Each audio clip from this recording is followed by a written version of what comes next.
আইসেন কোন জায়গায় গেল?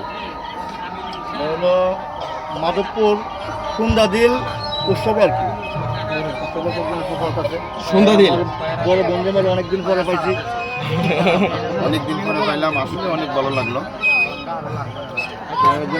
মানে খুব কাছের মানুষকে যদি অনেক দিন পরে কেমন লাগে? অবশ্যই ভালো লাগার কথা। খুব ভালো লাগে, অন্তরের অন্তঃস্থল থেকে আমি ধন্যবাদ জ্ঞাপন করছি।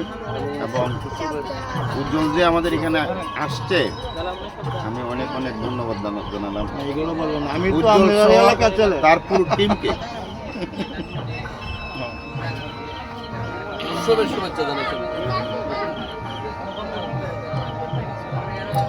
সাদিয়া